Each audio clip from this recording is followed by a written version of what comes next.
Rocher, du Trizac. Dans ce cas-ci, est-ce que c'est criminel? Pantoute. Une dualité qui rassemble les idées. Mais non, tu peux pas dire ça. On rembobine cette affaire-là. Non. Prends soin de toi, là. Oui, Hein, tu me tu protèges. sais. Je le sais. Compte toi-même. La rencontre du Rocher, du Trizac. Écoute, Benoît, quand Ouais. je parle.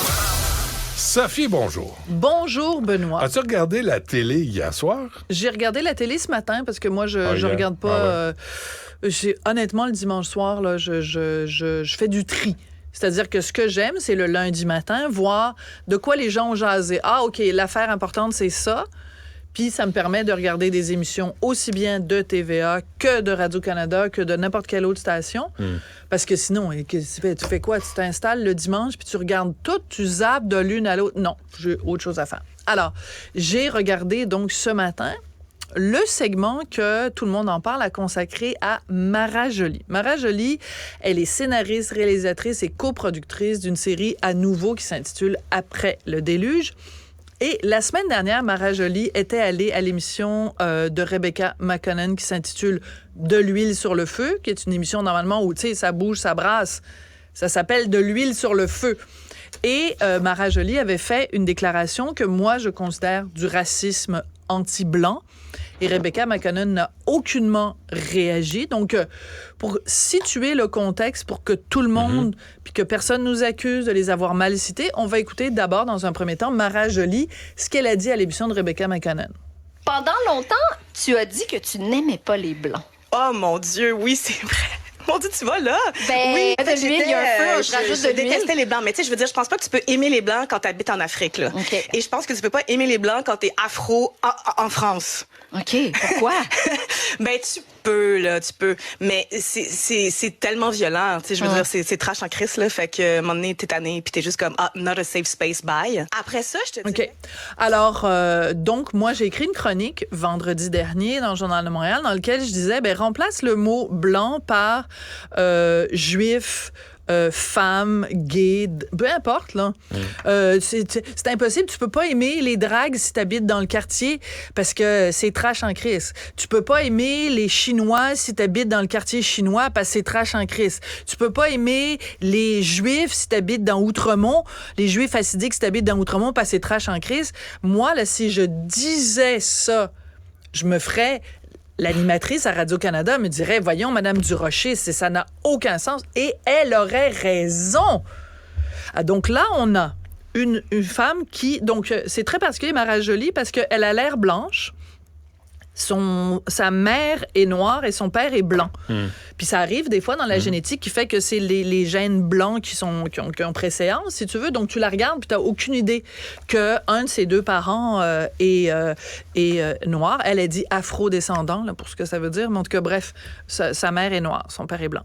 Donc, elle se permet de dire ça, ce qui, à sa face même, est un racisme anti-blanc, parce qu'on dit que on justifie la haine des Blancs. Et l'animatrice, Rebecca McConnell, ne pipe pas un mot. Au contraire, elle trouve ça assez ha-ha-ha. En France, là, présentement, avec ce qui se passe en France, d'affirmer ça, moi, j'en revenais pas. Mais si moi, je prends la parole, c'est comme là, je suis offusqué, je suis un homme blanc, 62 ans. Exactement. Alors, j'ai pas le droit de parole. T'as pas le droit de parole. Moi, j'ai pas le droit de parole parce que je suis une femme et que je suis blanche et que j'ai plus de 50 ans. Alors, donc ça, moi, vendredi, je fais ma chronique dans le Journal de Montréal, Journal de Québec, et beaucoup de gens m'ont écrit. Je prétends pas que je suis la seule qui a... Tu sais, je sais que Dominique Moret à Choix aussi en a parlé. Donc, on est quelques-uns, très, très peu, au Québec, à réagir très fortement. Mais ce que je sais, c'est qu'après la publication de ma chronique, il y a plein de gens qui m'ont écrit au Journal de Montréal, Journal de Québec, en disant « J'ai déposé une plainte à l'Ombudsman » et qui m'ont envoyé une copie de la réponse de l'Ombudsman. Alors, ce que dit l'Ombudsman de Radio-Canada, je sais que c'est une longue histoire, mais elle est importante. Puis c'est important de la raconter étape par étape. Ce que dit l'Ombudsman, c'est ce n'est pas à moi de me prononcer là-dessus pour deux raisons. Premièrement, la marche à suivre, qui est toujours la même quand tu as une plainte à Radio-Canada, c'est que la plainte est d'abord dirigée vers les gens, la direction de l'émission concernée. La direction a, je pense, c'est 20 jours après la réception de la plainte pour répondre. Et si la personne, le membre du public qui a porté plainte n'est pas satisfait de la réponse de la direction, ben là, ça s'en va à l'ombudsman qui étudie d'un côté la plainte et de l'autre côté la réponse de la direction. Et tu sais, l'ombudsman, il était indépendant de Radio-Canada. Donc, c'est à lui de départager les choses. Et la deuxième chose que dit l'ombudsman aux gens qui lui ont écrit, c'est, ben moi, je vais pas me prononcer sur les propos de Mara Joly. Parce que moi, les normes et pratiques journalistiques, c'est pour les employés de Radio-Canada. Donc, il dit, je vais me prononcer sur est-ce que Rebecca McConnell aurait dû intervenir et stopper les propos de la personne. Parce que tu sais qu'il y a une nouvelle directive maintenant à Radio-Canada, on en a déjà parlé, qui est que suite à l'affaire du mot en haine, c'est que quand un animateur entend des propos offensants, son mandat, c'est d'arrêter la personne et de s'excuser et de contrôler les propos haineux qui viennent d'être dits. Donc, il y a tout ce contexte-là. Donc, moi, j'apprends, comme tout le monde, que Mara Joly va être à Tout le monde en parle dimanche. Je me dis, ben parfait. Guillaume Lepage, c'est un animateur qui n'a pas peur de la controverse. Quand il reçoit du monde, il les met face à leurs déclarations haineuses. Il leur met le nez dans leur petit pipi en disant, écoutez, vous avez dépassé les bornes, ça n'a aucun sens ce que vous avez fait. C'est pas ça qui s'est passé hier soir, à Tout le monde en parle. Il a reçu Mara Joly, il a passé 18 minutes avec elle. Les 16 premières minutes, c'est pour parler de sa série, puis parler de ci, puis parler de ça. À la toute fin, il fait jouer l'extrait qu'on vient d'entendre où c'est clairement de la haine envers les Blancs. Et voici ce que ça a donné.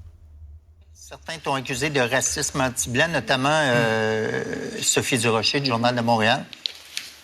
As-tu des choses à nuancer ou à expliquer? Ben oui, éminemment, tu sais...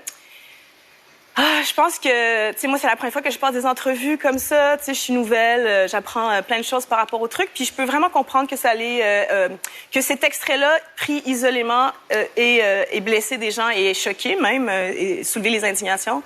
Tu sais, ce que je pourrais dire, c'est que je parlais à ce moment-là de la perspective d'un enfant dans les années 90. Puis si on écoute l'émission avant, on le comprend très bien, mais c'est vrai que j'ai été déstabilisée par la question, puis je me suis replacée à ce moment-là comme l'enfant perdu que j'étais. Puis j'ai fait, ben dans ce contexte-là, c'était ça, mais c'est pas ce que je pense aujourd'hui. C'est pas d'actualité. C'est pas d'actualité. Et c'est tout. Et là, après, il lui dit à quel point il a aimé son émission. Alors, sa réponse à Mara Joly, c'est de dire, ben moi, ça fait pas longtemps que je fais des entrevues, fait que Après, elle dit, j'ai été déstabilisée par la question. Ben, c'est parce que c'est quoi la question? C'est... T'as déjà dit que t'aimais pas les Blancs, explique-toi. Je veux dire, qu'est-ce qu'il y a de déstabilisant dans cette question-là? Puis après, sa troisième réponse, c'est de dire, ben je faisais référence à quand j'étais petite dans les années 90, donc c'est une réponse de ce que je pensais quand j'étais un enfant, mais maintenant je suis une adulte puis je pense plus ça. Ben c'est parce que c'est pas l'enfant de 9 ans qu'on a posé la question. Et il y a personne autour de la table. Et pourtant, ils viennent d'entendre l'extrait. Ouais. Et t'as Pierre Yvelard qui est là. Puis t'as plein de monde autour de la table qui sont des gens intelligents. T'as Magali Lépine-Blondeau, t'as Monia Chokri, t'as Stéphane Bureau, et il y en a pas un seul pour dire « Hey! Ce sont des propos haineux, t'as pas le droit. » Ça ne se fait pas d'aller en ondes puis de dire « C'est correct de détester les gens selon la couleur de leur peau. Si c'est incorrect pour Minou, c'est incorrect pour Pitou. » Et Guillaume Lepage, il dit rien.